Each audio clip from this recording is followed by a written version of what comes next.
झोंका के साथ रहता था। वैसे तो उनके बेटे का नाम कुमार था, पर उसकी आदत थी कि वो कभी भी कहीं भी गिर जाता था।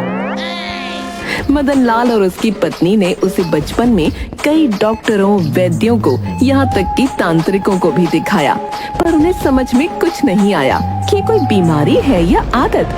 थक हार कर दोनों पति पत्नी ने अपने बेटे की आदत को स्वीकार कर लिया। उसकी इसी गिरने की आदत के कारण लोगों ने उसे पहले हवा का झोंका, फिर झोंका कहना शुरू कर दिया।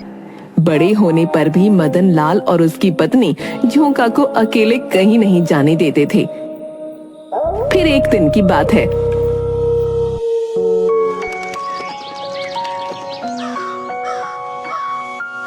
हे भगवान, ये तो आज सुबह सुबह ही काम से चले गए हैं। घर में कोई सब्जी भी नहीं है। तभी एक पड़ोसन आ जाती है। झोंका की माँ, अरे ओ झोंका की माँ। झोंका की माँ उसके पास आती है। तुम्हें याद है ना, थोड़ी देर में हमें कमला के घर जाना है। आज उसके बेटे का लगन है। अब कोई रिश्तेदार तो है नहीं बेचारी का। हम पड़ोसी में भी नहीं जाएंगी तो बुरा मान जाएगी। हाँ मुझे याद है, जरा घर का काम निपटा लूं, तुम भी अपना काम निपटा लो, फिर दोनों साथ चलते हैं। हाँ आती हूँ, कहकर चली जाती है। अब क्या करूं, कमला के यहाँ तो शाम हो जाएगी। खाना नहीं बनाया तो दोनों बाप बेटे भूखे रह जाएंगे। अब बेटा सुन, एक काम करेगा, अपने बाबा से मत बताना। हाँ माँ बोलो तो, क्या काम है? तो जरा बाजार से सब्जी ले आएगा जल्दी से। तुझे अकेले जाना पड़ेगा, तब तक मैं बाकी काम निपटा लूंगी। कमला के यहाँ जाना है।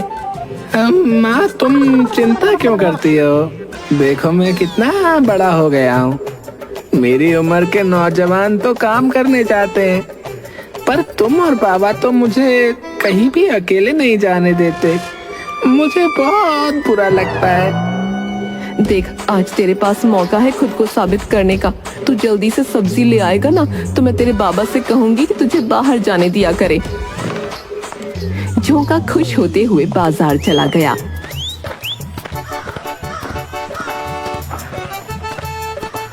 रास्ते में 3 बार उसका पैर लड़खड़ाया और गिर गया। उसने खुद को संभाल लिया, कपड़े झाड़े, फिर वो एक सब्जी की रेहड़ी पर पहुंचा।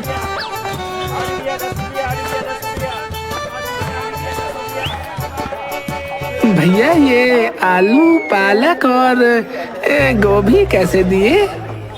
भैया आलू दिए 25 रुपए, पालक 25 रुपए और गोभी जो है वो 30 रुपए किलो है। अच्छा, तीनों ना 1-1 किलो दे दो भैया। झोंका सब्जी लेकर मुड़ा कि उसका एक पैर लड़खड़ाया, तो उसने पैर को जोर से हिलाकर संभालने की कोशिश की, पर वहाँ एक दूध वाला बड़े बड़े दूध के डिब्बे लिए साइकिल से जा रहा था। वो उससे टकरा गया। दूध वाले की साइकिल गिर गई और वो खुद सब्जी की रेहड़ी से टकराया तो रेहड़ी गिर गई। सब्जियां और दूध रास्ते पर बिखर गए। उसी समय एक मोटी औरत सामान लिए गुजर रही थी। वो दूध के कारण फिसल कर गिर गई। उसका सामान गिर गया। हाय हाय, मर गई, ये क्या हो गया? हाय। उसने उठने की कोशिश की, पर वो फिर से गिर गई। तब 2 लोगों ने मिलकर उसे उठाया। अरे करम चले, तेरा सत्यानाश हो। तुझे यही जगह मिली थी क्या दूध गिराने को? जो तुझसे काम होता नहीं तो करता क्यों है? मेरा सामान खराब हो गया, कमर टूट गई। सत्यानाशी, तुझे छोड़ूंगी नहीं। तब तक सब्जी वाले ने आकर दूध वाले की कॉलर पकड़ ली। भैया, तूने मेरी रेहड़ी गिराकर तोड़ दी, सब्जी खराब कर दी। अरे देखते क्यों हो, मारो इस करम चले को, सारा नुकसान ये भरेगा। सब्जी वाले ने दूध वाले को एक थप्पड़ मारा तो वो रोने लगा। उसने रोते हुए झोंका की ओर उंगली से संकेत किया। तेरी ये मजाल है, मुझे उंगली दिखाता है। मैंने जानबूझकर थोड़े ये किया। पहले वो आदमी मुझ पे गिरा, उसने मुझे तुम्हारी रेहड़ी पे गिराया और मेरा दूध भी गिराया। सब लोग झोंका की ओर देखने लगे। ये तो अभी सब्जी लेकर गया ना? अरे झोंका, मैं जानती हूँ इसे, ये झोंका है। ये तो कभी भी किसी के भी ऊपर गिर जाता है। बहुत नुकसान किया इसने लोगों का। अरे तुम सब मेरी बात तो सुनो। मैंने जानबूझकर कुछ नहीं किया। जानबूझकर किया हो या नादानी में, हमें कुछ नहीं पता। तुम यहाँ आए ही क्यों? मेरे नुकसान की भरपाई तो तुम्हें करनी पड़ेगी, नहीं तो मैं तुम्हें यहाँ से हिलने ना दूंगी। सुन लो कान खोल कर। मेरी भी भरपाई करो। मेरी भी। झोंका ने अपनी जेबों को उलट कर दिखाया। दोनों खाली थीं। औरत, सब्जी वाला और दूध वाला, तीनों ने एक दूसरे को देखा। अब क्या करें?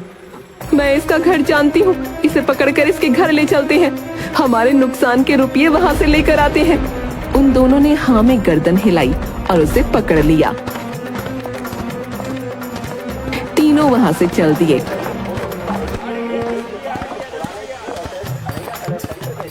रास्ते में चलते हुए झोंका का एक पैर कांपने लगा और वो गिर गया। अरे क्या मुश्किल है साला, है कितनी बार गिर गया रास्ते में। अरे इसे संभालने के चक्कर में मुझे खुद ही 10 बार चोट लग गई है भैया। भैया पता नहीं ऐसी चीज को लोग घर से बाहर ही क्यों निकालते हैं।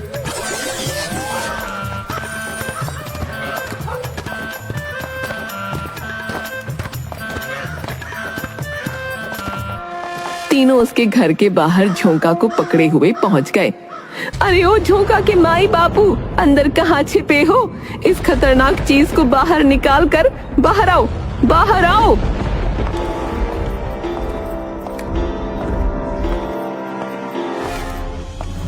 क्यों चिल्ला रही हो? क्या हुआ?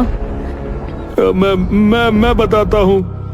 दूध वाले ने बाजार में हुई पूरी घटना सुना दी।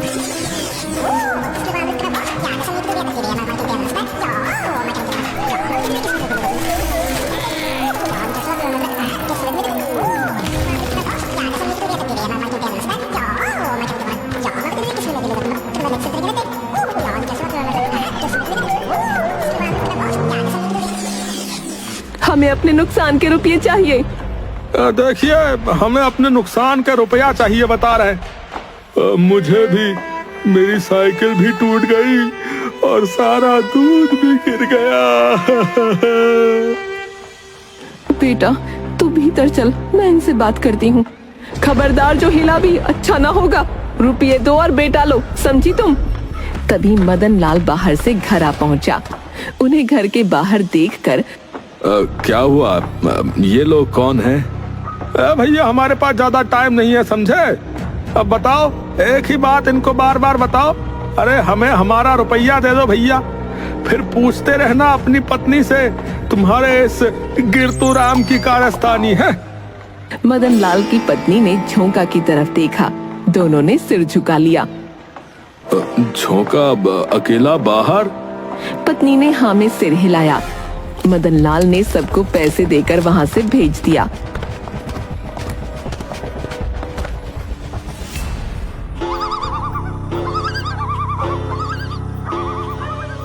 शाम को कमला के बेटे के लगन में माँ उदास बैठी थी। अरे क्या हुआ? तू इतनी उदास क्यों बैठी है? देख कमला कितनी खुश है ना। अरे क्या हुआ तुझे? सुबह तो ठीक थी ना। क्या बताऊं, झोंका की चिंता सताई जा रही है। सुबह वाली बात तो तुझे पता ही है। मेरा झोंका कहीं भी अकेले नहीं जा सकता। हमारे जाने के बाद उसका क्या होगा? ये तो है। सुन, मैं एक बाबा को जानती हूँ। रहने दे, मैं बड़े बड़े डॉक्टर और बाबा को पहले ही दिखा चुकी हूँ। किसी की समझ में कुछ नहीं आया। झोंका देखने में तो हट्टा कट्टा लगता है, पर उसके पैर तो कमजोर है ना। पैर तो एकदम ठीक ठाक है, बस चलता या खड़ा रहता है तो उसका एक पैर कांपता हुआ लड़खड़ा जाता है। अरे कौन सा पैर, दायां या बायां? कुछ पता नहीं, कभी दायां लड़खड़ाता है तो कभी बायां। आज तक हमें ही नहीं समझ आया। अरे रे, अब क्या करेगी? मैं और झोंका के बाबा तो हार गए। अब धीरे से, मेरे पास एक उपाय है, बताऊं? माँ ने उसकी ओर हैरानी से देखा। तो झोंका का ब्याह कर दे। ये क्या कह रही है तू? अरे धीरे बोल, धीरे। मेरी बात मान, झोंका की शादी करवा दे। उसकी परेशानी का इलाज जोरू है। हर मर्ज की दवा जोरू होती है। जिस बीमारी का इलाज डॉक्टर और तांत्रिक नहीं कर पाते, जोरू कर देती है। तेरा झोंका एकदम ठीक हो जाएगा।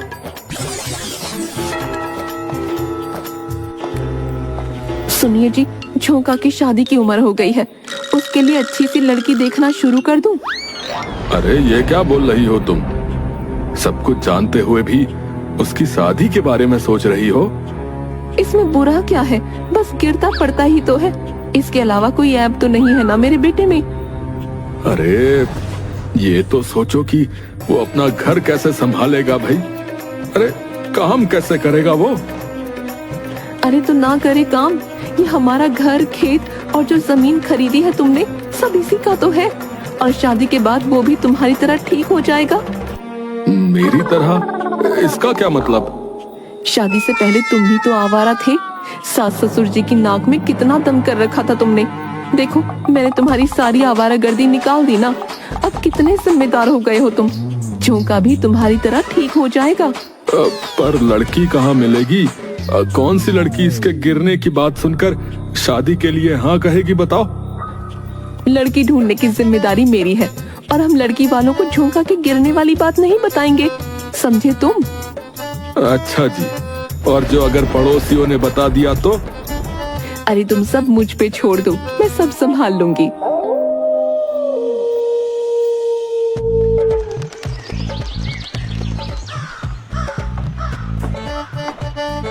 झोंका का रिश्ता तय हो गया। बारात को दूर गांव जाना था। देखो, तुम हर वक्त झोंका के साथ रहोगे। एक पल के लिए भी जो है इसे अकेला मत छोड़ना, समझे? 4 लड़के झोंका को घेरे हुए चलने लगे। 2 लड़कों ने उसके हाथ पकड़ रखे थे, एक उसके आगे और एक ठीक पीछे चलने लगा। जैसे ही झोंका गिरने को होता, वे उसे घेर लेते ताकि वो नजर ना आए और उसे उठा लेते। झोंका दूल्हा बन सज धज कर नोटों की माला पहने बारात के साथ चलने लगा।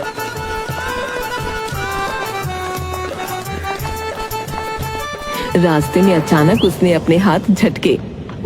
मुझे वहाँ जाना है। अरे वहाँ कहाँ? झोंका ने एक उंगली ऊंची कर शौच जाने का संकेत किया तो चारों लड़के एक दूसरे को देखने लगे। तुम लोग चिंता मत करो, मैं अभी गया और अभी आया।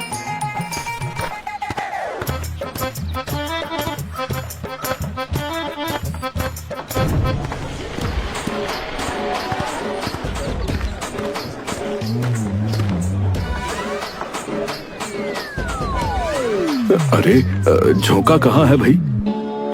सूसू करने गया है काका, आता ही होगा। अरे तुम लोग उसके साथ क्यों नहीं गए? अरे काका क्या बात करते हो? बदबू सूंघने भी उसके साथ जाएंगे क्या? तभी मिट्टी में लथपथ झोंका आता दिखा। मदन लाल उसके पास गया।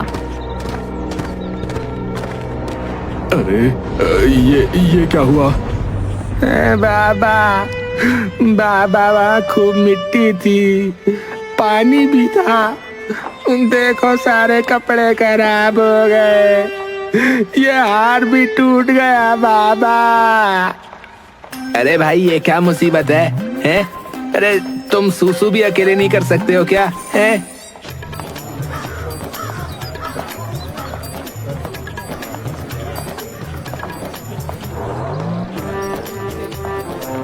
आप यहाँ क्या कर रहे हो? चलो, वहाँ सब पूछ रही हैं। अरे ये क्या हुआ? कपड़े गंदे हो गए। कहती हुई वो झोंका के कपड़े साफ करने लगी। अरे ये क्या कर रही हो? ऐसे तो इसके कपड़े और गंदे हो जाएंगे। चुप रहो, तुम लोगों को झोंका के साथ रहने के लिए कहा था। ये तुम्हारी वजह से हुआ है। अगर मेरा झोंका की शादी में कोई विघ्न आया तो देख लेना। अरे रे, आप गुस्सा मत करो, कोई उपाय करते हैं इसका। गांव तो वापस जा नहीं सकते, रास्ते में दूल्हे के कपड़े नहीं मिल सकते। कहता हुआ सोचने लगा। तभी बैंड मास्टर आता है।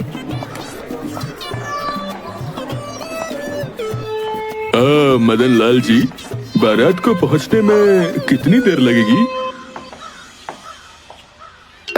आइडिया, एक उपाय है। फिर वो मदन लाल के कान में धीमे से कुछ कहता है। नहीं, ये ठीक नहीं रहेगा। अरे अभी इसके सिवा मुझे कोई रास्ता नहीं दिख रहा है। अगर आपके पास कोई उपाय है तो अजय क्या कह रहा है? अरे भैया, बहुत देर से बजा रहे हो, थोड़ी देर आराम करो। चलो मेरे साथ चलो, आओ कोने में। अरे ओ झुमरू, झोंका को लेकर आओ।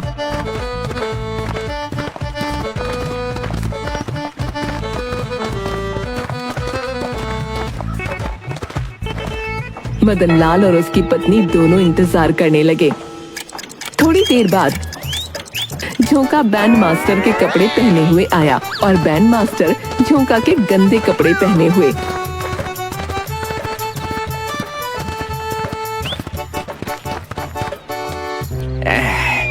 देखो, लग रहा है ना दूल्हा राजा। अरे अरे, ये क्या बना दिया इसको? दूल्हा नहीं लग रहा है ये कहीं से भी, बैंड वाला लग रहा है, बैंड वाला।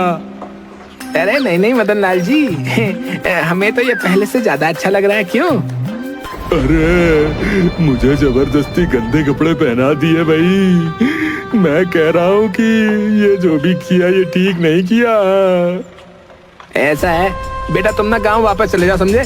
तुम्हें तुम्हारे रुपए मिल जाएंगे, समझे? हैं? सच्ची? काम किए बिना पूरे रुपए मिल जाएंगे क्या है? ओ हाँ हाँ, सच्ची सच्ची। चलो तुम बेफिक्र होकर जाओ, मदन लाल जी बहुत अच्छे आदमी है, किसी के हक का रुपया नहीं मारते। है ना मदन लाल जी, है ना? बैंड मास्टर के जाने के बाद सुनिए, झोंका इतना भी बुरा नहीं लग रहा। मेरे पास नोटों का एक और हार है, इसे पहना देते हैं। ठीक है, और कोई रास्ता भी तो नहीं है। अब सब चलो यहाँ से, देर हो रही है भाई।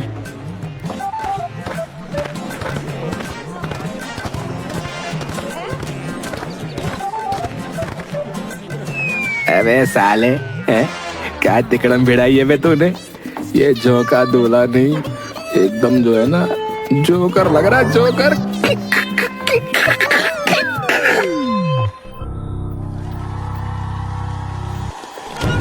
बारात वहां से निकलकर लड़की वालों के यहाँ पहुंची।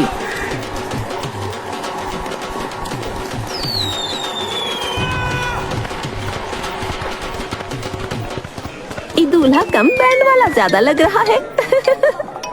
अरे ओ माता जी हो, तुमको क्या पता? ये फैशन है, फैशन है। शहर में सब दूल्हे ऐसे ही कपड़े पहनते हैं, तुमको क्या पता है? चल हट बदमाश कहीं का। शादी के समय झोंका जहाँ भी गिरता, चारों लड़के उसे घेर लेते ताकि कोई देख ना ले। पर फेरों के समय झोंका अकेला था।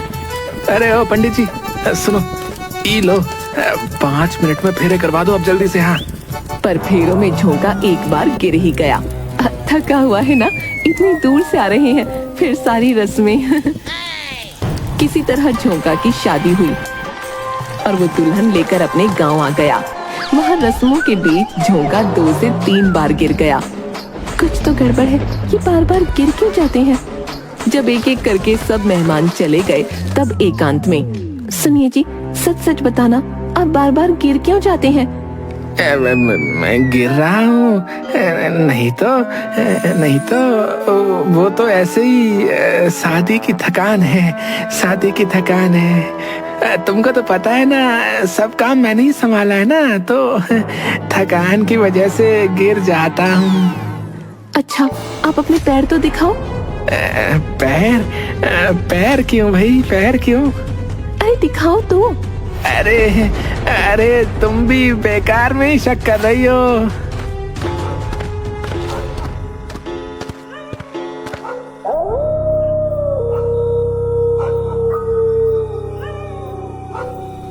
रात में जब झोंका सो गया तो दुल्हन धीरे से उठी। उसने झोंका के दोनों पैर चेक किए। पैर तो एकदम सही सलामत है, फिर ये गिर क्यों जाते हैं? हे भगवान, ये क्या हो रहा है मेरे साथ? उसने यहाँ वहाँ देखा तो उसे एक मोटा डंडा दिखाई दिया।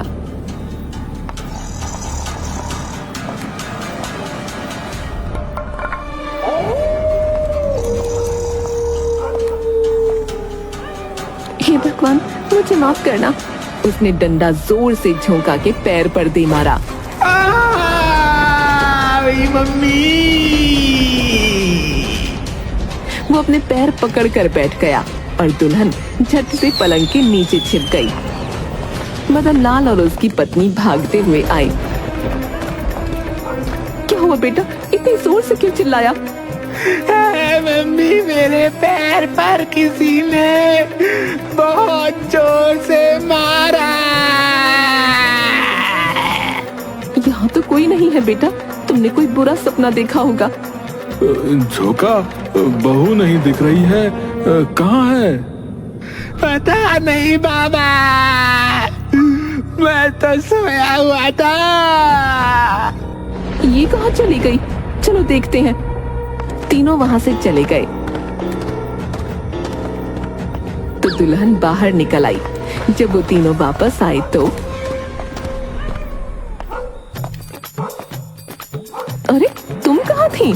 माँ जी, मैं तो यही थी। झोंका इतनी जोर से चिल्लाया तो हम दोनों आए थे, पर तुम यहाँ नहीं थी। सुनिए जी, आपको ये दिखी थी?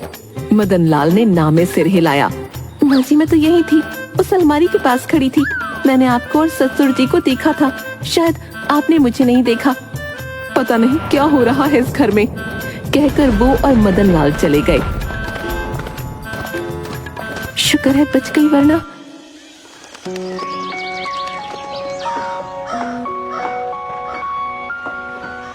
अगले दिन माँ और मदन लाल तैयार होकर जाने लगे। बेटा, हमें अचानक तुम्हारी बुआ के यहाँ जाना पड़ रहा है। तेरी नई नई शादी हुई है, इसलिए तुझे और बहू को वहाँ नहीं ले जा सकते। हम 2 दिन बाद आएंगे, तुम ठीक से रहना। अजी, वो दोनों अकेले हैं, कुछ गड़बड़ तो नहीं? अरे अब तो शादी हो गई है, और वैसे भी हम कितने दिन तक ये बात बहू से छिपा पाएंगे, बताओ?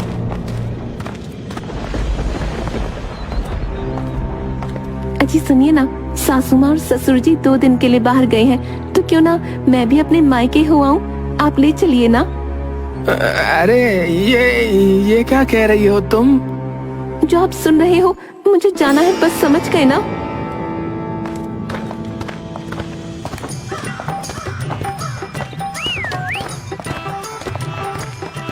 झोंका रास्ते में कई बार गिरा और दुल्हन उसे उठाती। अरे आपकी थकान गई नहीं अब तक? इतना तो बच्चे भी नहीं गिरते। अरे अब मैं क्या कर सकता हूँ इसमें, अगर मैं गिर गया तो?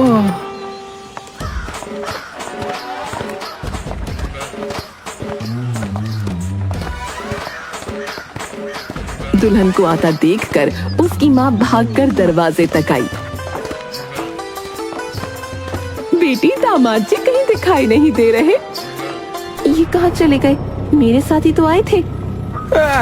अरे बचाओ, अरे बचाओ, अरे कोई तो बचाओ। ये तो उनकी आवाज है।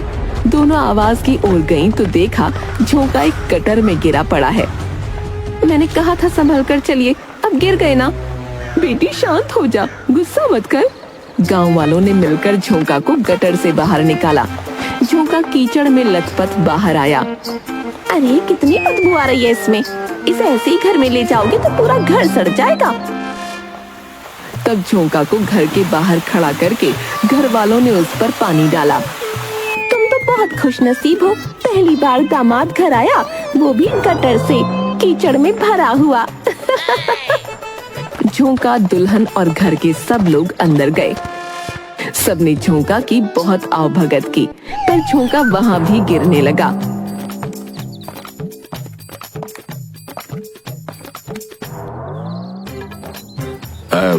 क्या हुआ बेटा, सब ठीक है? तुम ऐसे गिर क्यों रहे हो? वो मैं गटर में गिर गया था ना, इसलिए पैरों में दर्द हो रहा है। बेटी, मुझे गड़बड़ लग रही है। दामाद जी के पैर जोर से कांपते हैं, वो धड़ाम से गिर जाते हैं। इनको कोई बीमारी तो नहीं? दुल्हन ने अपनी माँ को घूर कर देखा। अब बेटी, मेरा मतलब है तो पता लगा बात क्या है। माँ, इनके पैर एकदम सही है, एकदम हट्टे कट्टे हैं, फिर भी गिरते रहते हैं। मुझे भी शक हुआ था तो मैंने इनके पैर पर डंडा। तूने दामाद जी को डंडा मारा? पागल हो गई है क्या? अगर तेरे सास ससुर को पता लगा तो? किसी को ये बात नहीं पता और तुम भी नहीं बताना।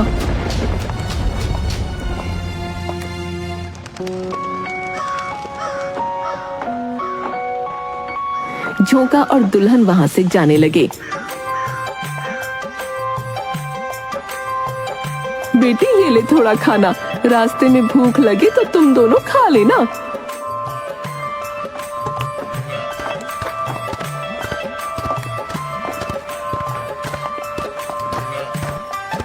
रास्ते में दुल्हन को भूख लगी। सुनिए जी, आपको उठा उठा कर मेरे नाजुक हाथ थक गए हैं और मुझे भूख भी लगी है। माँ ने पूरी सब्जी दी है, कहकर वो एक पेड़ के नीचे बैठकर डब्बा खोलकर खाने लगी। अरे खड़े क्या हो, आओ ना आप भी खा लो। मेरी माँ के हाथ का खाना खाओगे तो उंगलियां चाटते रह जाओगे। झोंका उसके पास आकर बैठने लगा तो उसका पैर कांपा और वो उस पर गिर गया। दुल्हन पर सब्जी गिर गई और उसका सिर पेड़ से टकरा गया। हाय रे, ये क्या कर दिया? मेरा सिर, मेरे नए कपड़े। मैंने जानबूझकर कुछ नहीं किया। हटो तुम, ये जो तुम बार बार गिरते हो ना, मुझे सब सच बताओ, नहीं तो मैं घर नहीं जाऊंगी, यहीं से मायके जा रही हूँ। अरे अरे सुनो तो, मेरी बात सुनो ना। मुझे सच के सिवा कुछ नहीं सुनना, समझे तुम? झोंका ने उसे पूरी बात बता दी। हे भगवान, तुमने मुझसे किस जन्म का बदला लिया है? मैंने इतने व्रत किए, तुमने मुझे फल में ये दिया। मेरी तो पूरी जिंदगी न संभालने में ही निकल जाएगी। सुनो, बाबा ने कहा है हमारा घर, जमीन, खेत सब हमारे हैं, तो तुम्हें ना चिंता करने की ना कोई जरूरत नहीं है। और गिरता हुआ पति भी मेरा है। सुनो, मेरी एक शर्त है, तभी मैं आपके साथ चलकर रहूंगी। बोलो। तुम्हें जोरू का गुलाम बनकर रहना पड़ेगा। मेरी सब बातें मानोगे, झगड़ा नहीं करोगे। झोंका ने हाँ में सिर हिलाया। समझ गए ना? अगर मुझसे कभी ऊंची आवाज में बात की या मुझ पर गुस्सा हुए तो? दोनों वहां से जाने लगे। झोंका फिर से गिर गया।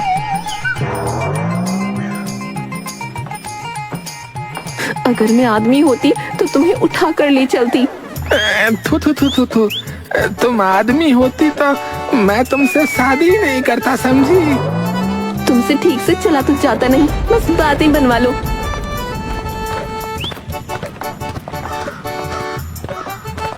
झोंका फिर से गिरने लगा तो दुल्हन ने उसे पहले ही संभाल लिया।